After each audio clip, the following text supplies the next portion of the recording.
अब मैं उस शख्स को आवाज देना चाहता हूं,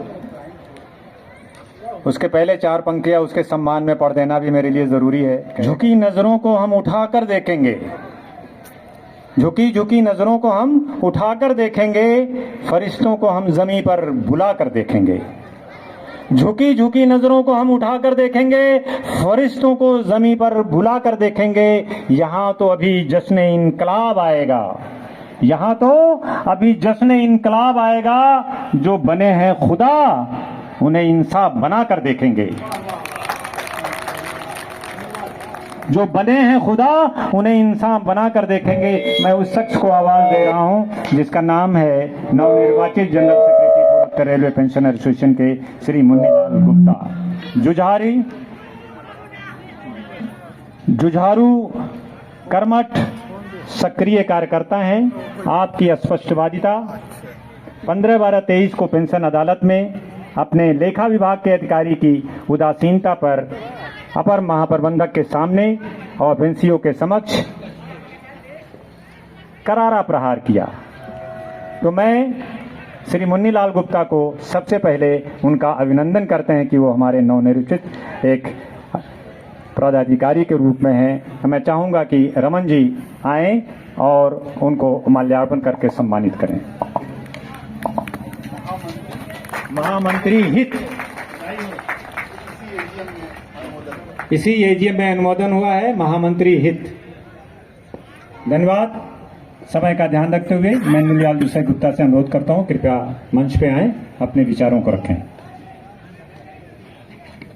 धन्यवाद श्री चौधरी जी। आज पेंशन डे के कार्यक्रम के मुख्य अतिथि आदरणीय श्री आरवी सिंह जी, भूतपूर्व पीसीसीएम, आज के कार्यक्रम के मुख्य अतिथि doctor Nandkishore ji, additional chief health director admin, हमारे पूर्वोत्तर रेलवे पेंशन एसोसिएशन के अध्यक्ष श्री रामानंद जी, ये जो पेड़ आज जो ये एसोसिएशन फल फूल रहा है उसका पौधा लगाने का काम हमारे अध्यक्ष जी श्री बीएन सिंह ने किया है।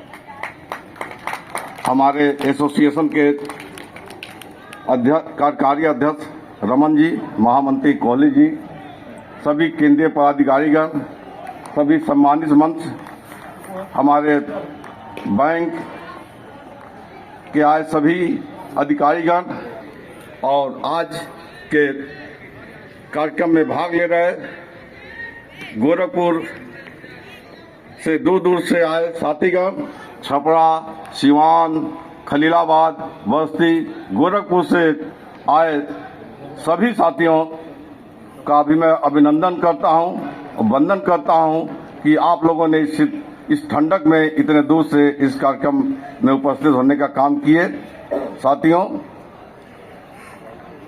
मैं सर्वप्रथम पूर्वोत्तर रेलवे पेंशन एसोसिएशन के अध्यक्ष श्री बीएन सिंह जी को, रमन जी को, कोहली जी को, सभी पदाधिकारियों को आभार व्यक्त करता हूं, धन्यवाद ज्ञापन करता हूं कि आप लोगों ने हमको एसोसिएशन के महामंत्री हित के पद पे आप लोगों ने निर्वाचित करने का काम किया। इसके लिए मैं आप लोग का आभार व्यक्त करता हूं। साथियों, आज समय कम है, मैं समय कम ही लेने का काम करूंगा। साथियों, कल 15 दिसंबर को पेंशन अदालत था, जिस अदालत में हमारे एजीएम साहब आए थे और हमारे पीसीपीओ साहब, पेंशनर साहब थे। और इस पेंशन अदालत में एसोसिएशन की तरफ से हमारे कोहली साहब गए थे। मैं एनी रेलवे मजदूर यूनियन के केंद्रीय उपाध्यक्ष की हैसियत से गया था। और हाँ, हमारे एसोसिएशन की तरफ से कोहली जी, त्रिपाठी जी और सुभाष चौधरी जी गए थे। और यूनियन की तरफ से हमें जाने का मौका मिला इस पेंशन अदालत में हमने देखा कि हमारे पीएफए साहब लेखा विभाग के मुखिया नहीं आए हैं। इस बात को मैंने एजीएम के सामने कहने का काम किया। सर, ये पेंशन फोरम नहीं है, पेंशन अदालत है। अदालत के मुखिया आप हैं, जज आप हैं, एजीएम साहब, और ये दो आपके सहायक जज मिले हैं, और ये जज मुखिया होना चाहिए। और आज आपके पीएफए साहब कार्यालय में बैठे हुए हैं, लेकिन इस पेंशन अदालत में नहीं आने का काम किए। आप इस पेंशन अदालत की कितनी गंभीरता को लेते हैं, आप इसका अनुमान आप लगा लीजिए सर। इसका हम घोर निंदा करते हैं। अगर पेंशन अदालत लगाए हैं तो अदालत के तरीके से लगाने का काम किया जाए।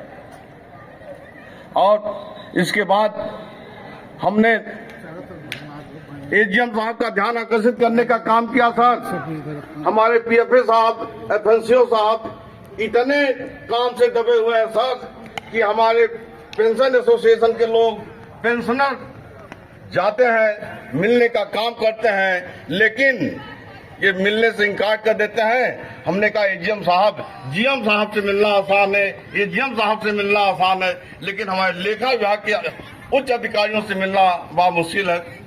इस बात की चर्चा एजीएम साहब ने अपने भाषण में भी कहा कि आज हम सर्विंग में हैं, कल हम भी सेवानिवृत्त होंगे, आपकी तरह हम भी कतार में आ जाएंगे, लेकिन मैं अपने साथ के अधिकारियों के साथ जाऊंगा। अगर व्यवहार अच्छा नहीं मिलेगा तो हमको भी कष्ट होगा।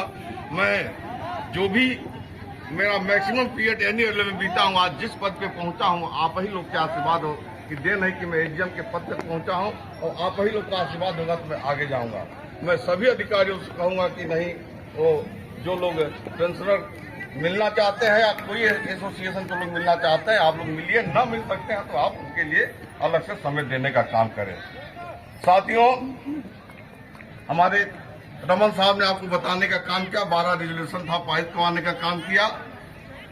हमारे पेंशनर साथियों का जो हम लोग जो मुख्य दिक्कत जो होती है मेडिकल से संबंधित है, क्योंकि स्वास्थ्य 80% 90% लोग किसी न किसी बीमारी से ग्रसित रहते हैं, जिनको दवा का सहारा लेना पड़ता है। इस उम्र में मेडिकल विभाग की अति आवश्यकता होती है, और वहाँ हमको मदद भी मिलती है, कहीं नहीं मदद मिलती है तो उसकी बात को उठाया जाता है। मैं इस संबंध में, देखिए, पेंशनर एसोसिएशन ऐसा एसोसिएशन है कि अगर उसके पदाधिकारियों को पता लग गया कि मेरा कोई पेंशनर साथी बीमार है, तो उस बीमार साथी को हॉस्पिटल में ले आएगा, भर्ती करेगा और उसका इलाज करवाने का काम करेगा। रमन जी ने ऐसे एक चंडीगढ़ से एक पेंशनर साथी ने फोन किया, और उन्होंने अपने संपर्क से बात करके उसको गुरुग्राम में जो वेदांता हॉस्पिटल, वेदांता या किसी हॉस्पिटल में, किसमें भेजे थे, मैक्स में भिजवाने का काम किया था। और साथियों, इसी संदर्भ में एक ऐसी बात है, मैं बिना कहे उसको नहीं रह सकता हूँ। साथियों, मैं दिनांक 27 नवंबर को मैं काठगोदाम से आ रहा था। हमारे कार्यकारी अध्यक्ष रमन साहब ने फोन किया कि मैं बाहर हूँ, और एक मेरा पेंशनर साथी आज 20 दिनों से रेलवे हॉस्पिटल में बीमार है और उसकी हालत ठीक नहीं है। आप लोग चले जाइएगा शाम को। हम शाम को चले जाएंगे। हम शाम को सुभाष चौधरी जी और अशोक सिंह जी और हम तीनों आदमी गए, और जाके ये उनका नाम था राम अवधेश चौधरी जी, बस्ती के पेंशनर थे। उनकी स्थिति देखा गया तो अंगूठा एकदम काला हो गया था, तो हम लोगों को भी लगा कि कोई मामला गंभीर है। लगभग 5 बज रहा था।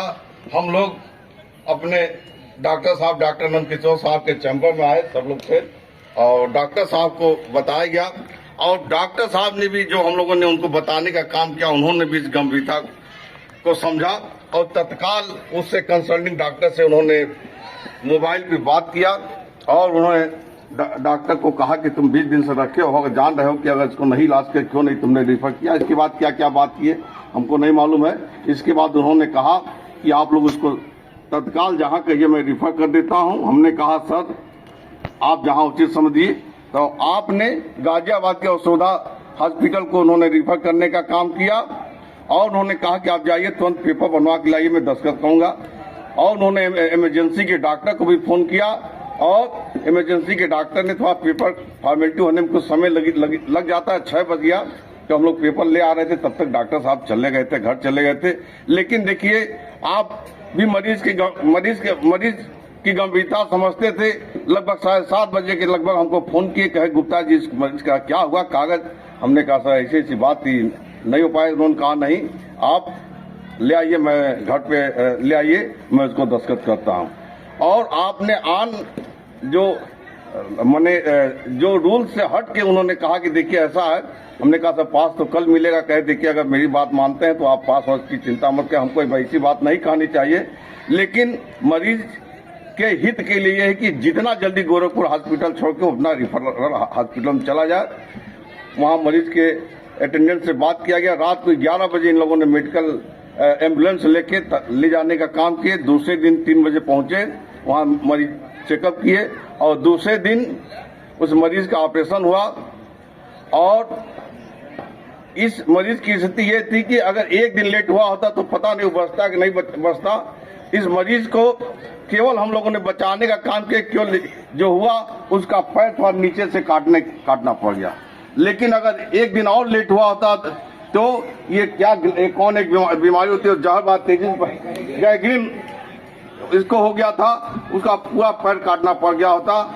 ये डॉक्टर साहब का माने तन्मयता था, आपका डिसीजन था। अगर वो तत्काल ऐसा डिसीजन नहीं लिए होते और तत्काल भेजने के लिए नहीं कहते तो ये मरीज हमको उम्मीद नहीं था कि वो बच पाता। और आज मरीज है गाजियाबाद में है, उसको 5 दिन के बाद फिर बुलाया गया है। मैं इस मामले में मैं पूर्वोत्तर रेलवे पेंशन एसोसिएशन की तरफ से अपने सभी पेंशनर साथियों के तरफ से मैं डॉक्टर नंद किशोर जी का मैं बहुत बहुत आभार व्यक्त करता हूं कि आपके इंटरफेयर करने से एक पेंशनर साथी का जान बच गया, उसको एक नया जीवन मिला। साथियों, तो अवश्य भी डॉक्टर को हम लोग समझे कि भगवान ही मानते हैं। उस दिन वास्तव में डॉक्टर साहब ने भगवान का काम किया। तो मैं डॉक्टर साहब का पुनः आभार व्यक्त करता हूं। और इस अवसर पे अभी हमारे रमन साहब ने कुछ बात कहा था कि 18 फरवरी 2022 को डीजी हेल्थ ने एक कॉन्फ्रेंस के द्वारा कुछ बातें थी जिसको इंस्ट्रक्शन फॉलो करने के लिए कहा था। मैं डॉक्टर नंद किशोर जी से मैं कहूंगा, आप थोड़ा डिसीजन लेने की स्थिति में नहीं, इनसे ऊपर के एक हाई स्टेज की बात है, लेकिन मैं आपसे निवेदन करूंगा और मैं जानता हूं कि आप थोड़ा सा इसमें बात को रख दीजिएगा तो कुछ पेंशनर साथियों को कुछ मदद मिल जाएगी। मेरा सर आपसे निवेदन यही है कि जो हमारे पेंशनर साथियों को जो 1 महीने की दवा मिलती है सर, अगर 3 महीने का देने का काम ना हो सके तो कम से कम 2 महीने का दवा दिलाने का काम कर देते सर, या आप कर देते या आपने एमडी साहब से या सीएमडी साहब से बात करके इस बात को कर देते तो इससे हमारे पेंशनर साथियों को बड़ा लाभ मिलेगा। और जो हॉस्पिटल में जो भीड़ दिखाई देती है सेवानिवृत्त कर्मचारियों को भीड़ भी कम दिखाई देगा। और दूसरी चीज सर, जो सेवानिवृत्त कर्मचारी 65 साल 70 साल 75 साल का है, लाइन में लगता है आधा घंटा 1-1 घंटा लाइन में खड़े रह जाता है, उनके लिए कुछ बैठने की जहाँ रजिस्ट्रेशन हो रहा है तो वहाँ आसपास 10-20 चेयर्स की कुछ व्यवस्था हो जाए। जिस डॉक्टर के पास बैठ रहा है तो वहाँ कुछ व्यवस्था हो जाए या गैलरी में। वैसे मैं देख रहा हूँ कुछ कंस्ट्रक्शन का काम चल रहा, हो सकता है कि उससे कुछ, तो ये भी एक पेंशनर साथियों के लिए बड़ा हितकारी कदम होगा। और पेंशनर